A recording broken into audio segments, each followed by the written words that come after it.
Waamuzi wa mchezo ambao wamechezesha mchezo wa ligi kuu kati ya Singida Black Stars pamoja na klabu ya Simba, mchezo ambao umeisha kwa mabao 2-1, Aniset Oura akifunga dakika ya 7 pamoja na Eli Mpanzu dakika 85 katika magoli ya Simba, huku Mosi Ndumumwe akifunga bao moja kwa upande wa Singida Black Stars dakika 38. Sasa waamuzi hawa wameingia katika lawama kubwa, na wachambuzi kiusema kweli wengi wamewakosoa wakisema kwamba kuna penalty ambayo waliwanyima Singida Black Stars. Nimemwona Farhan Junior, huyu ni mchambuzi wa michezo kutoka katika redio ya Clouds FM. Yeye ameandika kupitia ukurasa wake wa mtandao wa kijamii wa Instagram akisema, Kasali goalkeeper wangu alicheza mwili wa Joseph Gede na sio mpira. Nadhani ilikuwa ni penalty ya wazi zaidi kwa siku ya leo ambayo refa hajafunika kwa faida ya Singida, ukiachana na ile ya Rushain kushika katika boksi ama ya Aucho, angalau ile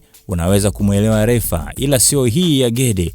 Very unfair from the refa to be honest, akimaanisha kwamba haikuwa fair kabisa kutoka kwa muamuzi, na akisema kwamba hii ni vyema kuwa honest, ni vyema kuwa muwazi. Nikamwona mchambuzi Juma Ayo kutoka Crown Media, naye pia akija aki-comment akisema upo sahihi. Haikuishia hapo, wachambuzi wengi wameendelea kukosoa wakisema kwamba Singida katika hiyo mechi amenyimwa. Nimekwenda pia katika ukurasa wa mtandao wa kijamii wa mchambuzi wa michezo kutoka EFM Wilson Oruma. Yeye pia ameandika hiki na kusomea hapa, anasema kwamba it's penalty. Singida Black Stars walistahili kupata mkwaju wa penalty hapa. Simba Sports wamenufaika na uzembe wa line 1.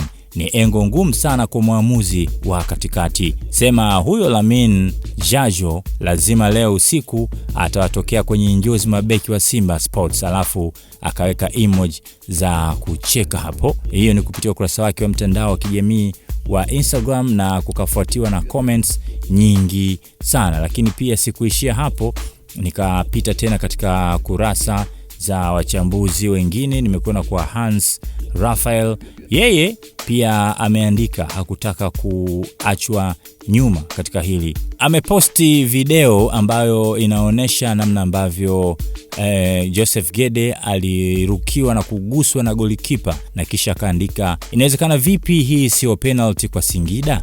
Akaweka emoji kama ya mshangao hivi, halafu akasema mpira wa kwetu kivyetu vyetu. Comments kusema kweli napo pia zimekuwa ni nyingi, zaidi ya 3,000 katika ukurasa wake huo, lakini pia wachambuzi wamekuwa ni wengi wakikosoa hili. Ingawa Simba ameshinda, lakini wao kwa mtazamo wao wanaona pia Singida Black Stars kuna namna ambavyo wamekandamizwa. Binafsi kama ulitazama huo mchezo, una maoni gani? Tupe komenti yako hapo chini.